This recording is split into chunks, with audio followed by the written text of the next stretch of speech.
first like to introduce Jason Pontin. Jason is editor-in-chief and publisher of MIT's Technology Review. He has some scintillating insights into the technologies that matter and where institutions, including the one I work for, should be investing for the future. So please welcome Jason Pontin.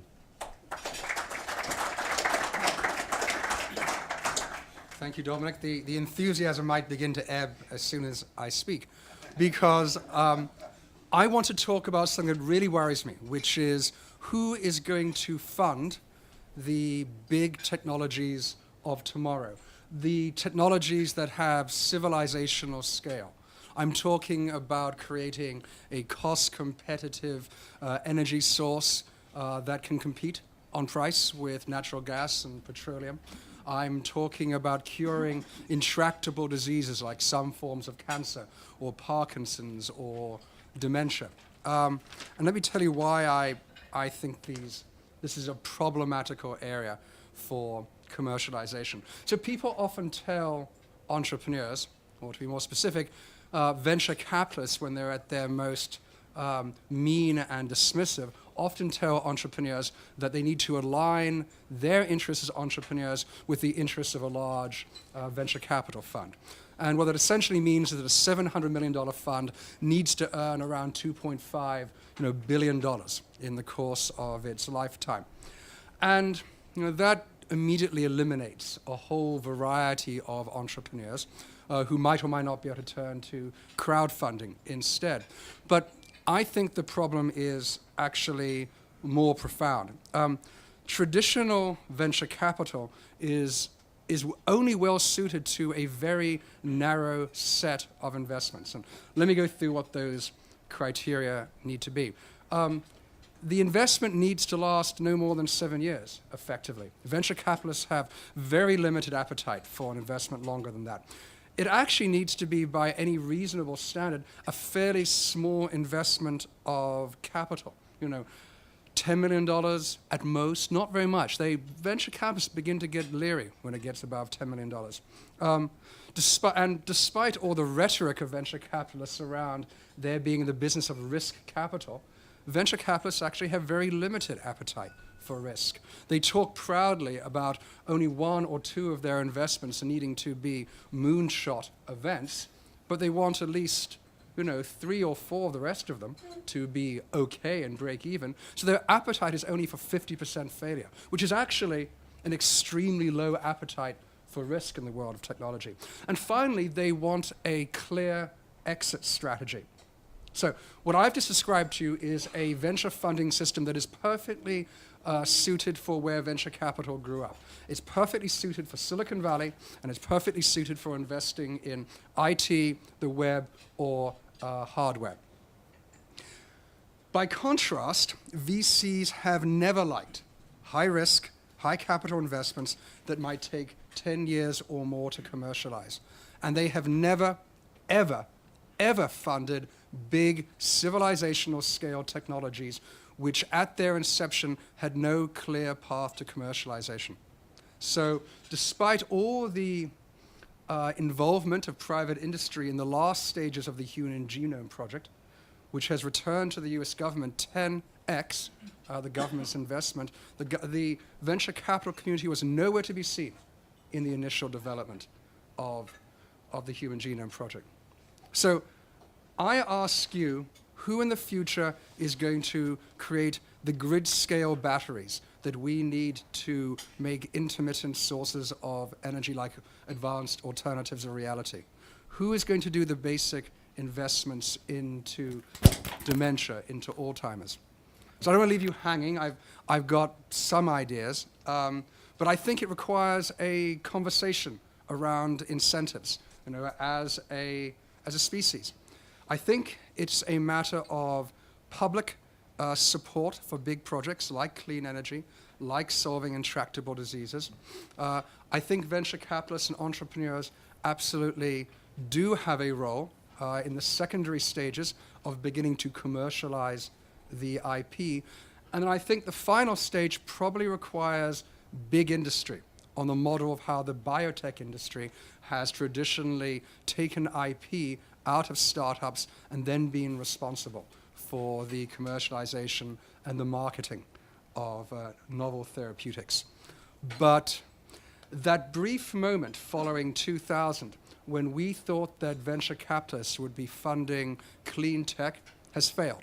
They are exiting as quickly as possible.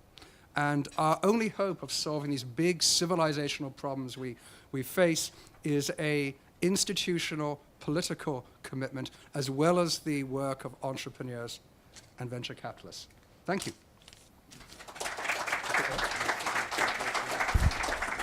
Thanks very much, Jason. Maybe we can solve some of these intractable problems by the time we finish breakfast.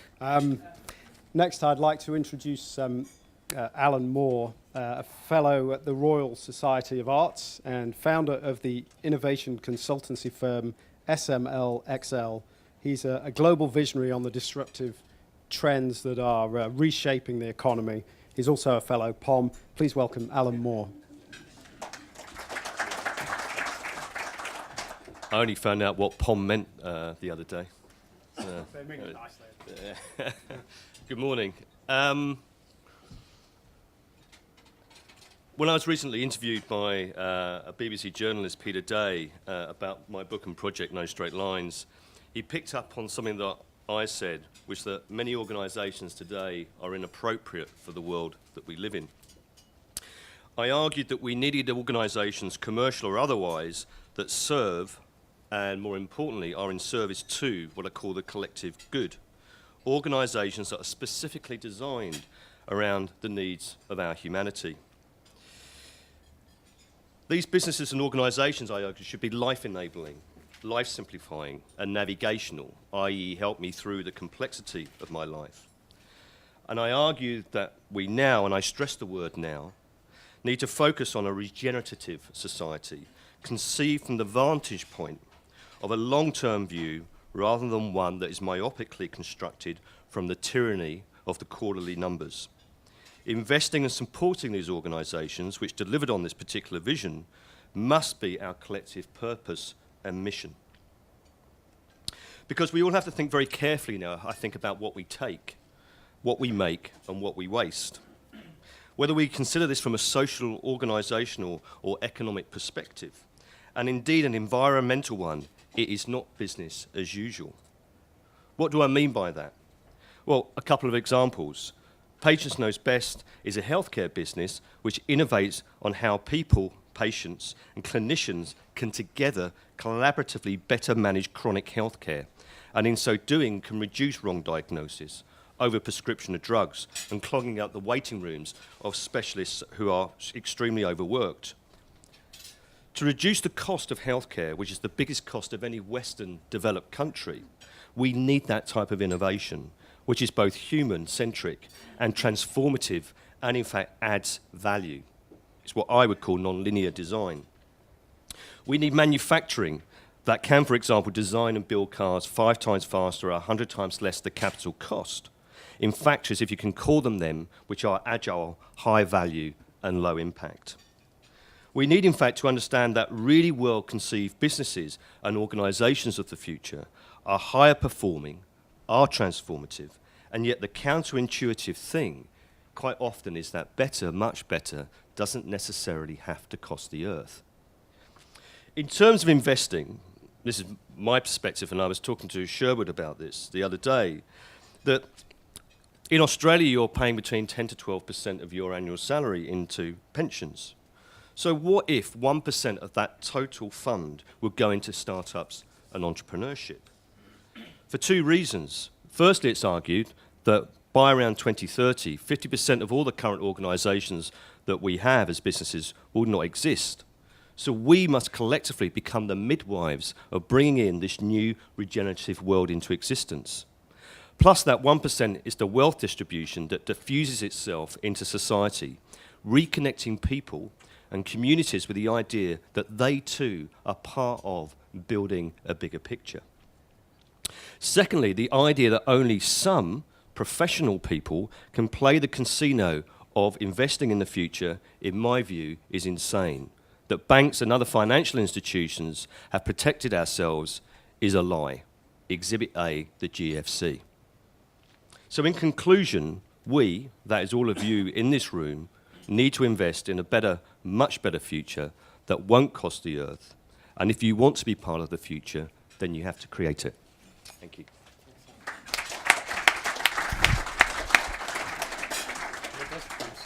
Thanks, Alan. It's inspiring stuff. Alan has to leave early, so we'll excuse him about 10 to 9. Thanks, Alan.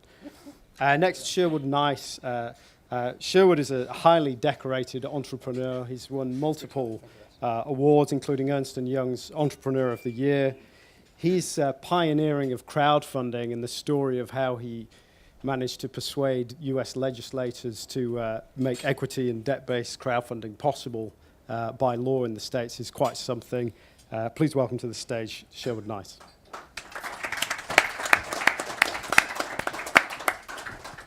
I thought this was going to be too high.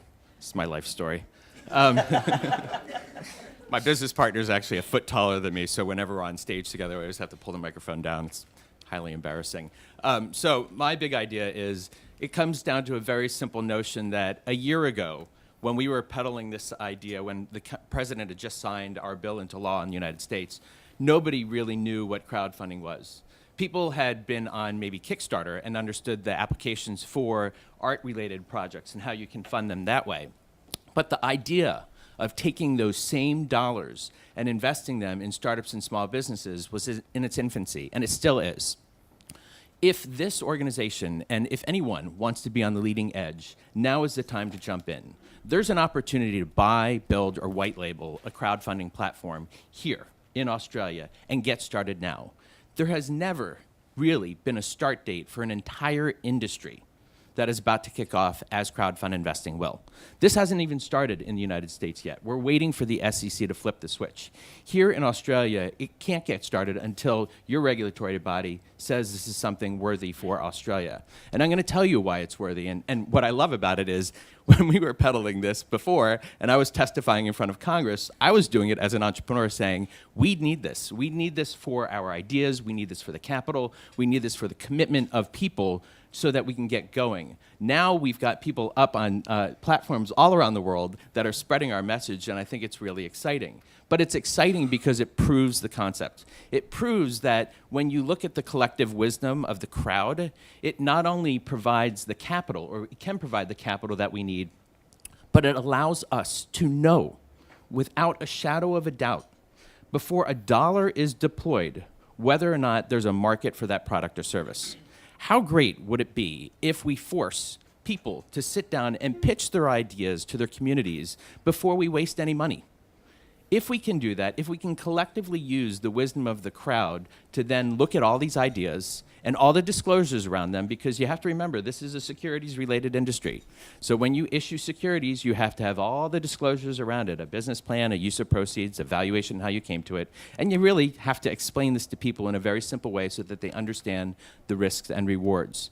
But provided that you do that, and provided that you can win over the wisdom of the crowd and hit 100% of your funding target, you can get capital that you need that no one else is funding. And I think we just heard how the VCs are not stepped in this arena. Everyone's moved upstream with the collapse of the financial markets. So this funding void that exists for startups and small businesses, believe it or not, essentially the globe's jobs creators. This is where all the great ideas start, and this is where the majority of potential jobs down the road can be created by investing in our young entrepreneurs that have great ideas. So let's rally around them.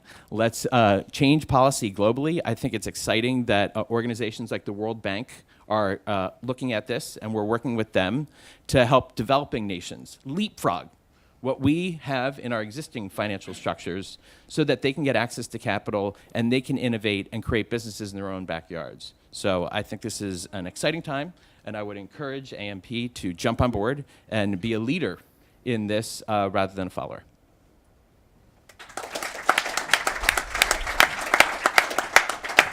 Thanks, Sherwood. Optimistic thoughts for these gloomy times. Thank you. Our final speaker with his big idea for Amplify is a globally respected thought leader and digital visionary, JP Rangaswamy. He's currently chief scientist for Salesforce.com and a venture partner at Anthemis Group. He's also a great storyteller. Please welcome JP Rangaswamy.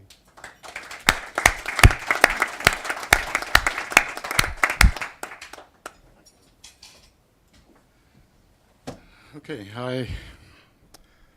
It may sound twee, it's a hackneyed story, but as a child I was very taken with the oversimplified statement that the Americans spent $1 million in researching a pen that would work upside down and the Russians used a pencil.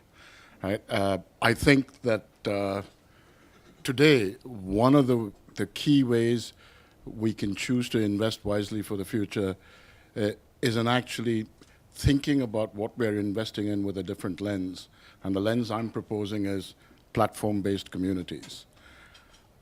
I look for three things to happen when we want to try and spur investment.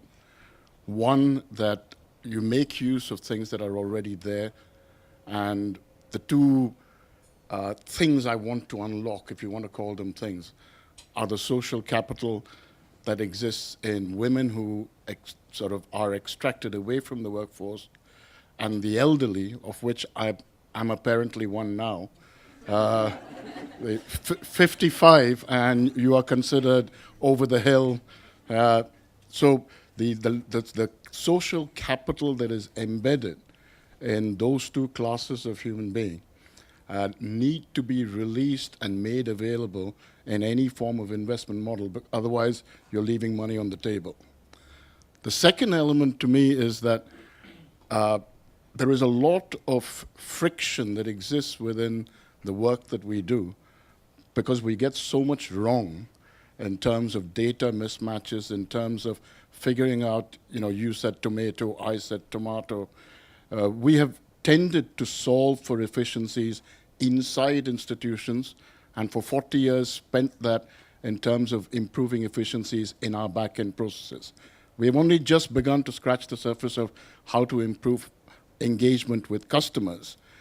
But the idea of platform-based communities is to start taking out those frictions and latencies in how companies within a vertical market talk to each other. What 30 years ago might have been called EDI, what was attempted 20 years ago too early by sort of vertically integrated groups like Covisint, because currently we're just wasting that money, and that money should be extracted out of the operating cost of business and made available for just the kind of big ticket investments that Jason was talking about, because that money that is needed for those needs to be created somewhere, right? Today, it's not just hanging around. And we are wasting enormous sums of money, even something as simple as, I remember 20 years ago, Accenture changed their name from Anderson Consulting and said it cost them $100 million. Well, it cost them $100 million. I don't know what it cost the rest of the world, because every single person who did business with them had to make changes to that. And those kind of costs are effectively cancers that spread through the interactions of the way we try and do business. And the third piece, which is, going back to what both Alan and Sherwood was talking about in terms of having to have a sustainable view on what we do, is sharing infrastructure. I'm glad to see that the generations coming up are people who care about sharing. Okay, I can't believe that the expected sort of overcapacity of corporate data centers is something like 8 times what would be needed, because you have to design for peak. In almost every industry I look at, we're seeing some fabulous movements whereby inventory is getting standardized. That standardized inventory is being exposed. As a result of being exposed, it can be matched and traded. Okay? Those sort of changes reduce the kind of investment needed. If we want to invest smart, you have to reduce barriers to entry. You have to speed up time to value, and you have to sharply reduce waste, because particularly at this stage, we've got to make our money work.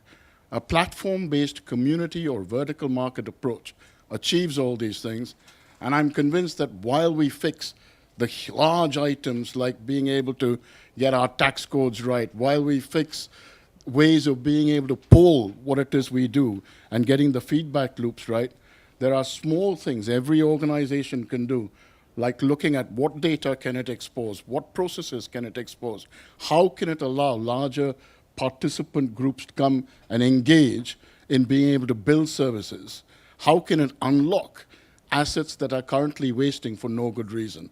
That's my big idea. Thank you.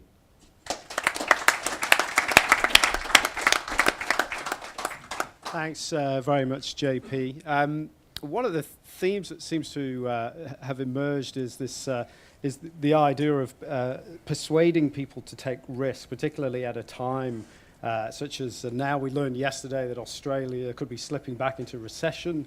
We've got the lowest growth for 2 years. What's your practical advice, if I could start with you, JP, for institutions wanting to persuade people to actually take risk and invest for the future at a time like this? I think that, what seems to have happened is that over the last 20, 25 years, and I can't necessarily put my finger on what drove it, it's not that we don't take risks, but we manage second-order risks so well that we've forgotten how to really manage first-order risks. I think we have to understand what risk is all over again better. Right? I'll articulate this just on two fronts. One, when I get a survey for a house, a quantitative survey, a proper structural survey of everything that's in what I'm about to buy, there appears to be more caveats about what they couldn't be seen, why it couldn't be seen, 40 pages of garbage, and then 2 lines actually telling me what I pay for. If I ask for a reference for an employee, right, a prospective employee, the traditional reference appears to be, I can certify that this person was alive between the periods A and B, did not commit, axe murder equivalent crime, full stop, okay? We are so concerned about litigious risk in terms of what we do, that what we do is not called taking risk. I agree with what, Jason started it off. People who should have been taking risk are currently now managing second-order risk.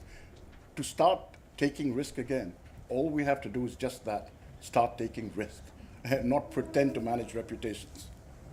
Thanks very much, JP. Jason, if I could open it up to you, actually, you talked about, how do we incentivize institutions to invest in these big, intractable, seemingly intractable problems, particularly at a time like this in the global economy? You want me to give practical advice? That's not my job. I'm a journalist. I can merely make criticisms and observations. I was taken with JP's distinction between first and second order risk. Essentially what I'm describing is an investment community that has become private equity managers, collecting their VIG on transactions, getting their management fees, but no longer investing in big problems. And by contrast, when President Kennedy set the United States the goal of putting a man on the moon and returning him within 1 decade, NASA didn't even know how to do that. They had a plan that had been in the works for 20 or 30 years that was a stepped approach that would have first put a man in low Earth orbit, then a space station, and then gradually over 50 years they'd get to the moon. But there was an extraordinary capacity for hope, for optimism, and for risk-taking in NASA at the time, partly because most of NASA's senior administrators had served as officers in the Second World War and in Korea, and had a sense of what collaborative, collective activity could do. So to answer Dominic's question, I think to create the incentives by which institutions and investors can take on big risk, there has to be a public willingness to do so. And I think that will involve political leadership. I think it will involve discussions amongst electorates about what problems they want to solve. It will involve governments providing huge investments into R&D in universities like MIT, but also guarantees, loans to companies like Tesla, which has paid off its loan. And then finally, venture capitalists themselves, I think, must, and entrepreneurs must reimagine their faith in a future. They must reimagine their faith that technology has the capacity not just to grow wealth, but much more fundamentally to solve big problems. Indeed, for technologists like me, commercialized technology is really the only thing that has ever solved big problems. Thanks, Jason. Alan, you talked about the sort of tyranny of quarterly numbers, which I'm sure many people here could relate to. But you seem to be sort of advocating legislation. This idea of investing 1% of our super. Tell me more about how that's going to work. I mean, I think I lay it down as a challenge. I think that the idea, I think it comes, for me, it's the principle of who takes risk, or what is seen as risky. And so I agree with Jason, actually, that this idea that, if you work with a lot of VCs, it's a bit like, well, tell me it's all going to be okay. And I think that I also say, so I think the average person in the street is really, we have been grown up with the idea that, there are just certain things you don't play a risk with. And yet my point is that actually the banks that should have been looking after us have played the biggest risk of all. And, we are the ones that are paying for that. And I think there has to be this reconnection with this vision and an imagination. I mean, I actually had a long conversation with Jonathan about this yesterday, and said, look, this is what I want to say. He said, well, it's an interesting challenge. It's a challenge for us at AMP to kind of think about that. And of course, there are lots of challenges around it. I'm not an expert in understanding the regulatory nature of how you would deal with that. But I think society needs to kind of reconnect to, and people feel that somehow they've got some skin in the game. They are part of the future. Now, you see that with crowdfunding. I mean, we raised $350,000 for a law company, actually, on Crowdcube. And I said to the guys, we had about 168 investors. I said, this is now a community. These aren't just investors. It's not investor relations in the traditional sense. And so for me, I really think that bigger idea is Australia, for example, the average person in the street, has some kind of stake in the future of this country, rather than seeing the corporations as something which actually have nothing to do with what we are about. And I think that's where it's also become quite toxic in many ways. Thanks. I mean, I would just love to add to that. If you everyone knows that it's all about, to prevent loss is not to invest, it's to have a diversified portfolio.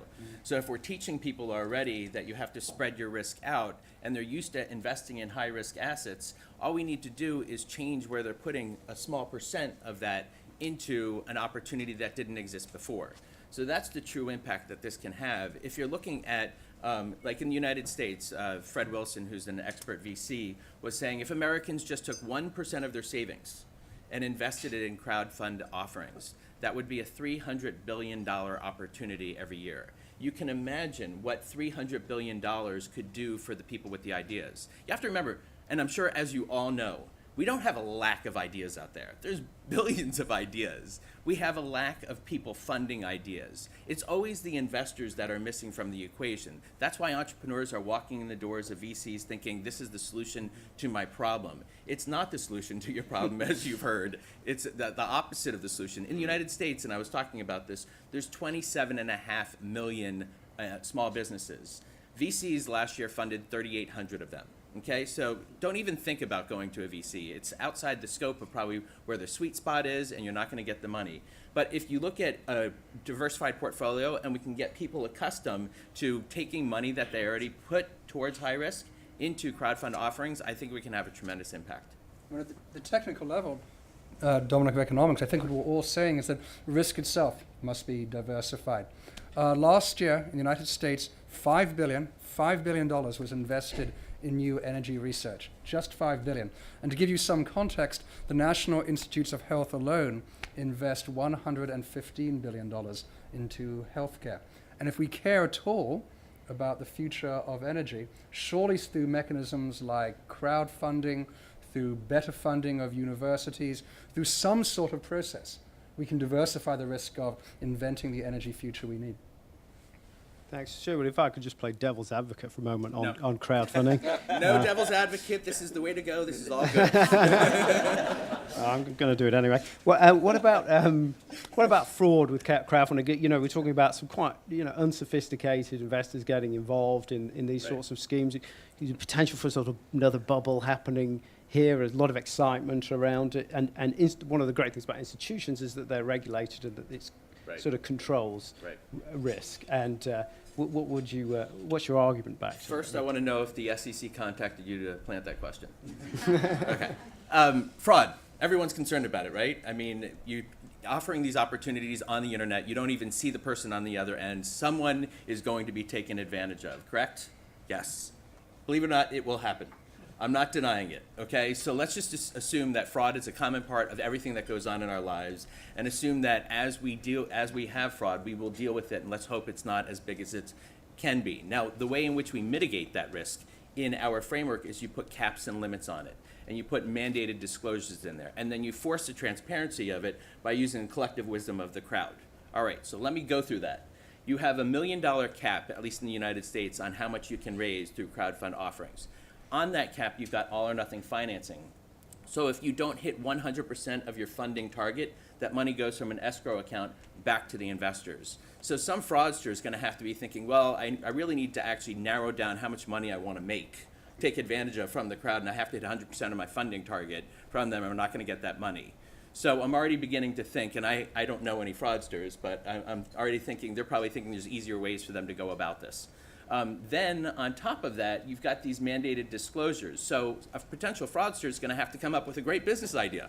They're going to have to come up with a phenomenal business model around that business idea. They're going to actually have a social network from which they're going to invite all their peers, their friends, family, people that love them into this funnel so that they can take advantage of them on these SEC-registered crowdfunding platforms. If you're on an SEC-registered crowdfunding platform, you have gone through a background check, so we know exactly who you are and how to come after you if you've committed fraud. So the mechanisms that are in there identify the individual, allow the crowd wisdom to come into play to look at the disclosures. Now, I agree, a lot of people aren't sophisticated and they have no clue what these documents say or whether or not a business idea is a good one. But invariably on all of these crowdfund investment opportunities, there's going to be a group of people that are picking apart and making comments on these pages whether or not they think this is a good investment opportunity and forcing entrepreneurs to defend whether or not other people should be putting their money behind them as well. And unless you get thumbs up to those comments from your responses to them, unless you win over the confidence of the crowd, you will not get funded. So all those together collectively, I think, deters and detracts fraudsters and will lead to efficiency and credibility in the marketplace. Thank you. And I'll go with just one more cheeky one. Is that the wisdom of you talk a lot about the wisdom of the crowd. Right. Was it not the crowd that took us into the GFC? Listen, there's herd mentality that exists, okay? So you can have good herds and you can have bad herds. The goal is to make sure that your herd's not heading for a cliff. And again, if you've got caps and limits, and the other caps that I forgot to mention are investors are limited. You can't put all your eggs in one basket. As a matter of fact, you're limited as to how much you make or your net worth is every year in the United States. So the herd mentality can allow people to take up to $1 million and lose it potentially, but we're not going to have a global collapse like we've just gone through because of one crowdfund offering going bust. That was, I say it wasn't the crowd that did that. That was a systemic failure, actually, which happened all behind closed doors, yeah, until it kind of rather rudely kind of arrived on our doorstep. And actually, the reality is that the banks got bailed out by the crowd, right, and then the banks blew their nose, and now we have a thing called sovereign debt, yeah. 50% of people in Spain are unemployed. Look at what has happened in Greece and the actual breakdown of the social fabric of those societies. Based on austerity. That's what, and then for me that's what makes me really angry. So it's not the same thing at all. It's my pushback on that. Absolutely. Yeah. Thank you. Yeah, it's not the crowd. One of the most cynical views established during the global financial crisis was that the financial institutions behaved exactly the opposite of the open source movement. Okay? In open source, if you build something and nobody else is interested in it, then your loss is privatized. Nobody else effectively has to pay for it but you. And if they like it, then the gain is socialized, right? The cynical view of what happened in that crisis was that gains got privatized and losses were socialized. Exactly. And that socializing was when, as Alan said, the crowd stepped in to do the bailing out. The way to solve that is actually in Sherwood's answer, sunlight, okay?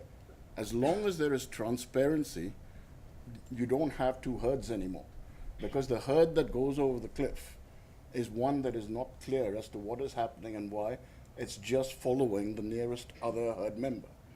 So as long as we can guarantee that there is transparency, and transparency has to be a cornerstone of any form of community or crowd action, then you're almost automatically insuring against the madness or the foolishness of the crowd, because the wisdom steps in provided people have symmetric knowledge, right? As soon as you have asymmetry in the knowledge base, then only some will make money and the remainder will fall off the cliff. Could you give me an example of what you mean by symmetric knowledge?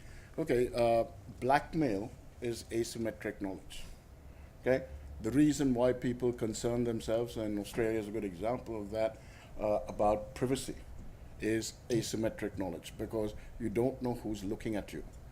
When we were in villages and towns, everybody not just knew each other, but knew the house that had the twitching curtain, knew that if you were going to walk past that, if you'd had one too many at 3 o'clock in the morning, you would take the longer route home, otherwise the whole village was going to hear about it. So that was symmetric knowledge. In a digital space, and in many of the so-called the investment communities that came through to what 2008 represented, there wasn't symmetric knowledge of the events, the risks, the possibilities, the returns. Yeah. And as long as that's not the case, then you're going to sort of compound that risk. If you bring transparency in, then you reduce the risk. Sure. It's quite a lot of lack of knowledge, I think, generally as well, wasn't there? But yeah, but you'd be surprised. I mean, if you go back 20, 25 years, I lived in a world where open source software was considered unworkable, impossible, no chance of being able to perform, risky, even un-American. Okay? And Steve Ballmer actually famously said that he called it the production of code-created software is communism. Yeah, well, that's why I said un-American, but I wasn't going to name people. But when you get to that kind of point and you look and saying today, if you had a magic wand and you removed all open source software from existence, nobody's phones would work, planes would fall out of the sky, trading could not take place on a single exchange, and the bulk of our day-to-day activity in hospitals, in schools, and in government would come to a complete halt. And this was formed by a bunch of people who didn't get paid, who didn't appear to have to conform to standards, but who took personal risks at every stage because their reputation was on the line every time they committed a line of code, right? Peer reviews, which is again part of the crowdsourced type mindset. I'm using different terms, Sure. but the direction is the same. Keep it transparent, keep it modular, allow for inspection, allow peers to review, and you are much more likely to get, you don't want uncertainty, you want risk. And risk is through a knowledge of what is taking place rather than random acts of a violence. scientific approach, essentially. That would not be unreasonable. Yep. Thanks very much, JP. I'd like to open it out to questions now, please. If you've got a question, please raise your hand and tell us who you are. Hi, Andrew Ordish, AMP. Sherwin, you asked if the question about fraud was posed on behalf of the SEC. Looking at the response that everyone gave, I'd suggest maybe you actually got that question posed. It was pretty convincing. Question: the conversation is how do we get like 1% shifted from traditional investment forms into crowdfunding? Perhaps looking a bit further forward, given the speed of development, how quickly do you think that something like crowdfunding will present a risk to institutions such as AMP, who actually ask people to invest with their money, and how quickly do you think and how significant do you think this might play? By risk, are you talking about that people are putting too much into it? Or? No, that they shift their investment from traditional Entrepreneurs. Yeah, exactly, from traditional firms such as AMP as superannuation and other investment. They might, could crowdfunding take it over? I don't think so. I think this falls in a funding spectrum. I think people that look for entrepreneurs that need money are in the 0 to 250,000. I think when they go out for more money later on, they're going to need to go to institutions that have deeper pockets. So there will always be a role for organizations like AMP or VCs, for that matter. I think the adoption of this is going to be incredibly huge, partially because a lot of this is going to be driven by the media. So we're going to hear the good and the bad of it. There's already 10 reality shows on crowdfunding being pitched in Hollywood. So instead of American Idol, where people are voting for the next, great singer, you're now going to see the next great crowdfunded business opportunity that the crowd gets behind, not only with their votes, but with their dollars. So it's going to be very quick in terms of the adoption. But if I can generalize the question, I think the relationship of entrepreneurs to their investors has already shifted fundamentally. Entrepreneurs used to have to give away a humiliating amount of their equity early on.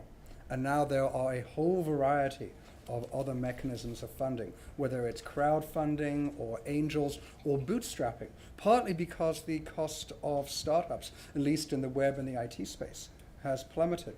So I could conceive of a future where you could bootstrap yourself through one level, crowdfund yourself through the next, get an angel round one above that, and only go to the VCs when you had much more power.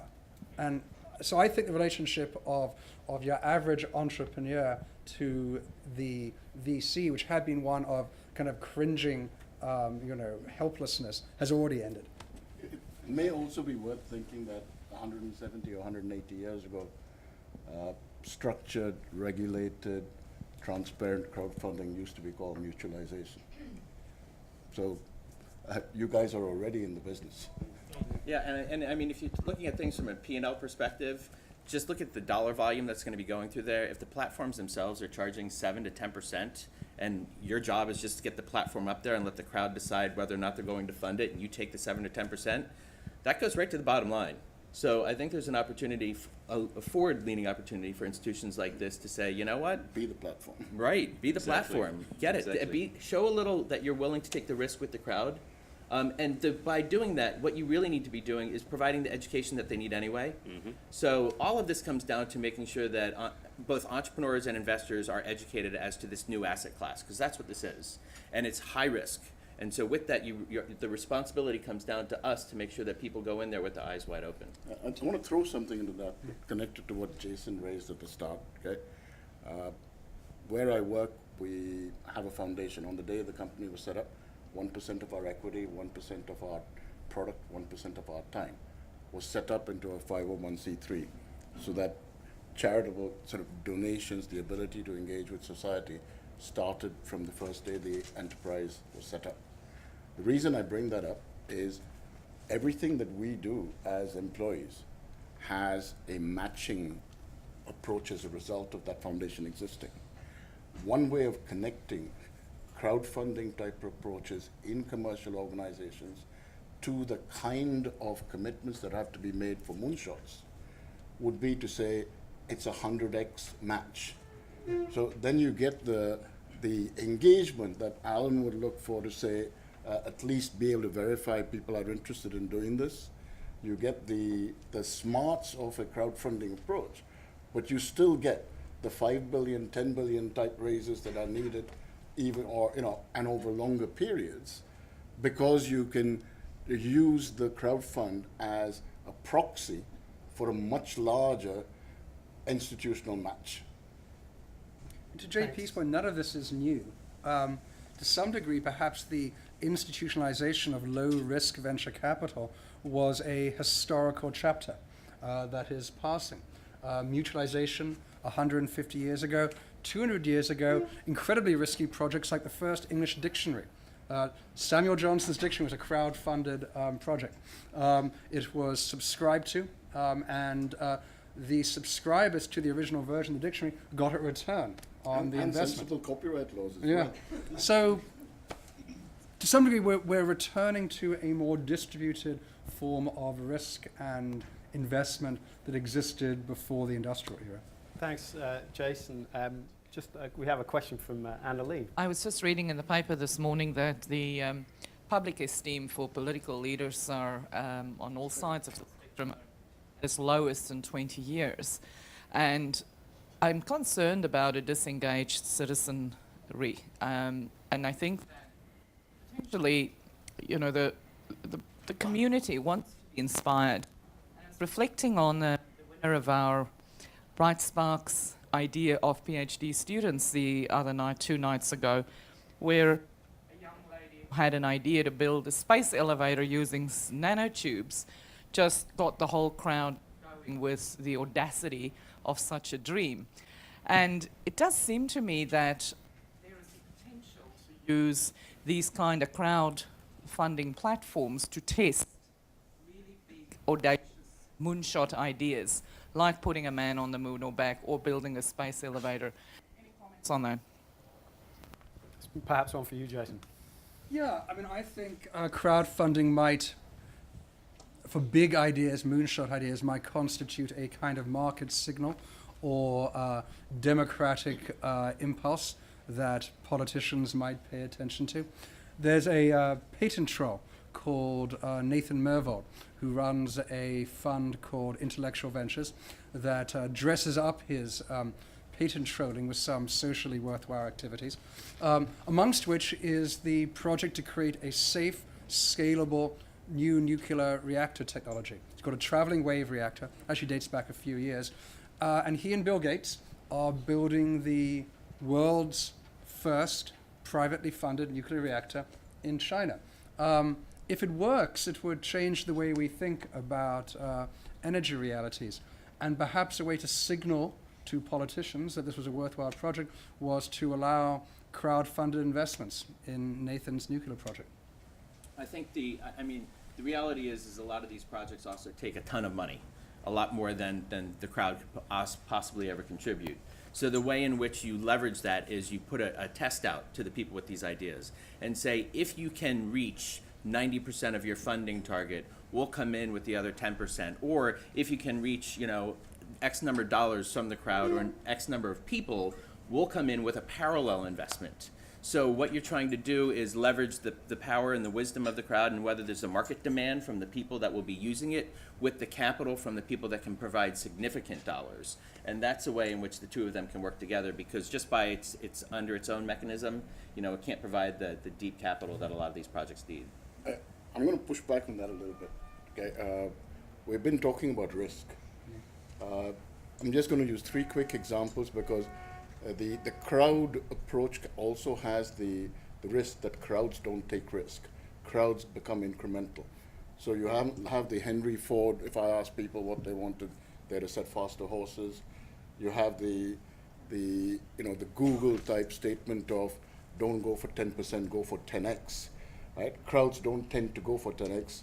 Steve Jobs, famously said, when I'm building things into the future, I can't connect the dots because there aren't any dots to connect. My favorite phrase to do with real transformation is, talent builds things other people cannot see, right? Genius builds things other people did not even know there was to see. So the idea that it's not enough just to build it, but there is something within the sparks of humanity that are there to be able to do things that even a crowd cannot see.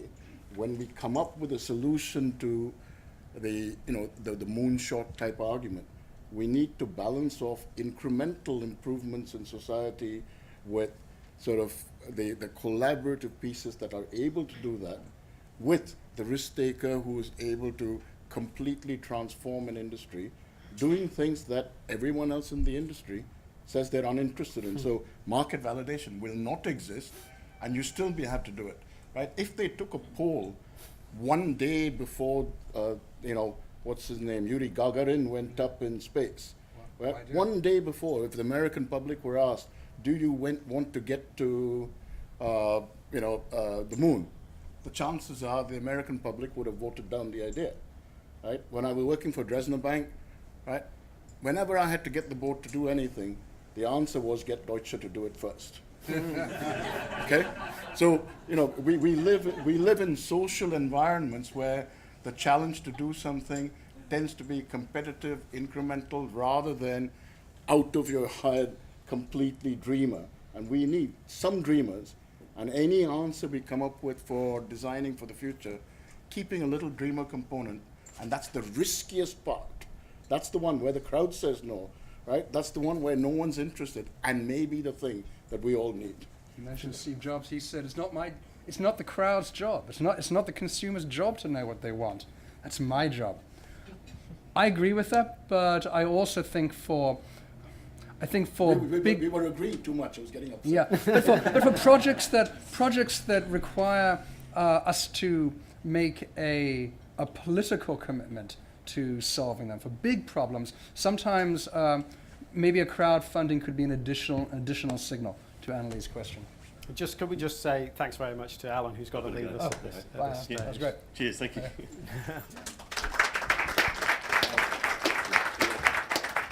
Thanks, Alan.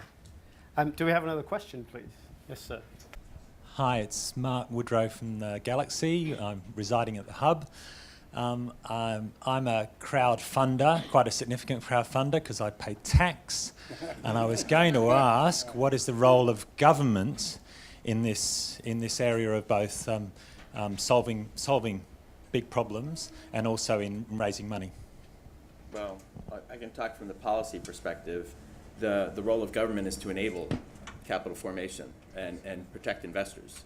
So they need to be looking at it from 2 points of view of how do we make sure that people aren't taken advantage of, but how do we have enabling policy that allows our citizenry to innovate and come up with new ideas. So I would put it at that point of view. I'm going to disagree. I think government has a much more profound and important role. Government needs to set large-scale industrial policy, because in the absence of large-scale industrial policy, big problems don't get solved. And then government must also have a science policy that invests, billions of dollars in socially useful scientific research. I don't think government should be choosing technologies. I think government's really bad at that. But I think universities should be palaces. I think they should be pouring money into broad scientific and industrial areas and then allowing researchers to work on them, technology transfer offices to spin them out into commercializable IP, and that commercializable IP then to be funded by VCs and companies. But nothing happens at the early stages without government saying, whether it's something trivial, like let's put a man on the moon, or something profound. Let's have 0% carbon emissions for our energy by 2100. Government does that. No one else can do that because there's no clear commercial benefit to doing those things before you've set up those systems. And I think if a government official, policy official were sitting in the room right now, he'd probably raise his hand and say we do both. So Yeah. it's a combination, they're looking at it from all points of view. Yeah. Thanks, Shiv. Do you have any thoughts on that, JP? I guess government almost sets the tone for not taking risk. Okay? It doesn't matter which country you're in, you get this feeling that the risk that you take is to be elected, and then you calm down, trying your best to stay in office during that time, in which case taking risks is the last thing you want to do. And if you do lose, then the next guys just point to what you did the last time. And so the whole structure of politics, as I see it today, is militating against taking risk. So, making a mistake, which is at the heart of experimentation and learning, provided you learn from the mistake, that making a mistake has to have support culturally, it has to have support financially, it has to have support in terms of the infrastructure and the enabling environment. So tax breaks when you fail, so that you are sort of incentivized to keep trying rather than not to succeed. The ability to have shared infrastructure that enables you, and that doesn't just include roads or transportation or utilities, it includes education, which is why pouring money into research is an absolute must, particularly undirected research. Right? And those sort of things government will create a risk-taking environment. Right? The day I see a minister stand up and said, you know what, we fouled up last time, and this is what we learned from it, and this is how we're doing differently, the corporate culture of blame is a direct descendant of social cultures on blame, where we're no longer able to stand up and say, you know, I have not failed, I have found 10,000 ways that do not work. If we don't solve that, then we can't take risks, because the penalties for taking risk are so severe in almost every organization there is. And I'm being unfair. I'm choosing government as being there to shot at, saying it's the biggest institution that doesn't appear to recognize that risk is useful. I'm sure we all look forward to the day when a politician does that, JP. Thank you. Drives me crazy in my country when politicians are penalized for taking risks around new technologies. There was a brilliant project by the outgoing Secretary of Energy in the United States called ARPA-E, which on the model of DARPA, which invented the internet, tried to go and fund the stage after discovery research. Stephen Chu was the director of energy, Nobel laureate, brilliant man, and about half the ARPA-E projects failed. And the Republican Party made enormous political hay out of this. And I feel that's absolutely the wrong message for a responsible politician to be sending. ARPA-E was meant to fail, and that's why Stephen Chu actually funded competing ideas inside the ARPA-E project. The purpose of ARPA-E was to go and give companies a little bit more push into the marketplace.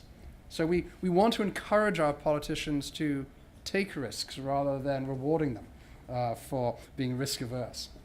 Thanks, Jason. Do we have another question? Do we have time for another question? We've got to wrap up. Yes, you have another question there. Oh, yes, please, sir. It's Paul Humphreys from Norton Rose Fulbright. I was very interested in your comments about medical research. I can only assume that for crowdfunding or any other form of funding, it's far too risky. I'm very interested in the Alzheimer's research. Having witnessed that in the last few years, we're almost helpless to that condition. And is it simply just a government priority that should be directing capital towards that research until it's developed enough to hand over to someone like Sherwood? So let's talk about dementia and Alzheimer's in particular. By 2050, the United States alone will be spending $1 trillion a year, $1 trillion a year purely on palliative care for dementia. Dementia is going to be the single largest health expense of the advanced industrialized countries by the middle of the century. And that's because we know nothing about dementia. Dementia research is where cancer research was in 1971. We don't even know if it's one disease or 1,000 diseases or 2,000. We used to think that cancer was one disease. We now know it's a series of genetic mutations which can produce cancers in different parts of the body. Dementia might be that way. So I think I know what the evolving model for therapeutics for dementia will look like. But where we are right now, we need to take it seriously. The only reason why we didn't encounter dementia before as a health risk is we died of other things. We died of acute accidents. We had heart attacks. We suffered from cancers that we can now cure. We lived longer. Today, around 75% of people over the age of 70 who appear in emergency rooms have some form of mild cognitive impairment. Except for a small group of people who are genetically protected against dementia, we're all rushing towards this war of dementia, just out of pure self-interest. I want governments to take that really seriously as the emerging health crisis of the future. Once we understand the actual organic expression of dementia, then we can begin creating diagnostics, we can begin creating therapeutics. And I think at that point, venture capital, large pharma companies and the right have an absolute role. But right now, the people of countries like Australia need to start saying, my granny, and we had nothing we could do about it. It's a really important social problem that no one's taking seriously at the moment.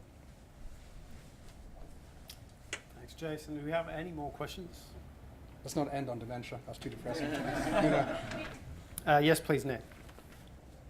Could I just flip it back a little bit to, I guess, the challenges that AMP face, and our organisation, and all large organisations, which is how to deal with change. We talk about, JP, the idea of taking risk, and that's fantastic if you are, if you're a young entrepreneur, but if you are in a large organisation and you've got a big mortgage, and how do you incentivise people within large organisations to take risk, and how do you reward them? How do you treat them? I mean, your organisation obviously buys a lot of companies. How do you create that sense of it's okay, take that risk, and if it fails, you know, you're not going to be shown at all? No, I think it comes down to this, rather than recovering from errors and spending time. I mean, I could generalize and say what Jason was talking about was spending time on prevention rather than cure, because we're wasting a lot of money believing that it's easier to quantify the costs and the benefits of cure and not spending time with the much larger deal of prevention. When you look at corporations, there is a similar sense that many corporations are prepared to tolerate a blame culture. Okay, I've heard terms like the learning organization from the time, you know, Peter Senge must have written it in the late 80s. When Craig Dunn opened this conference, he was talking about even this week being built around a real sense of the organization learning. But how do you learn? Because saying you're a learning organization is like painting the building green and claiming you're green. Okay, it actually becomes truth only if you have an ability to persist the data of an error, to be able to analyze root causes from that, and to be able to have some prevention of recurrence so that the learning is shared across an organization. This doesn't happen through magic wands. Right?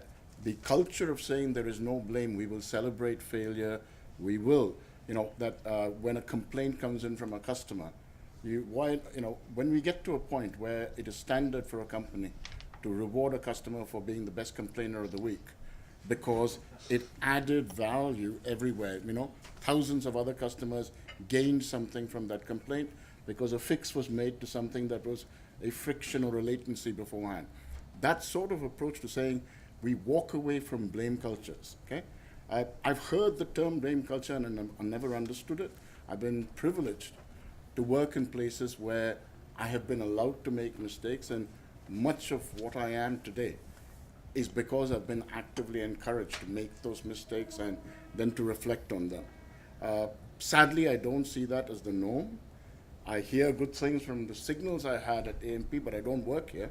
But whether it's AMP or Norton Rose, I would say talk about blame cultures or getting rid of them is easy.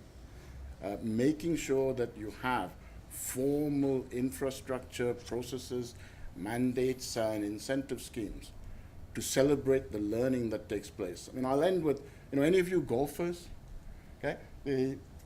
I was really given a chance to understand the importance of learning when they said something was a loser putt when you didn't putt up to the hole when you're putting uphill because you've missed the chance, the opportunity for the ball to get there. And then said the amateur loser is the guy who tries to hit the putt, realizes that he's going to miss by a little bit, and turns away. Okay? Yeah. The most valuable part of the putt is in what happens when you're missing. Yeah. Okay?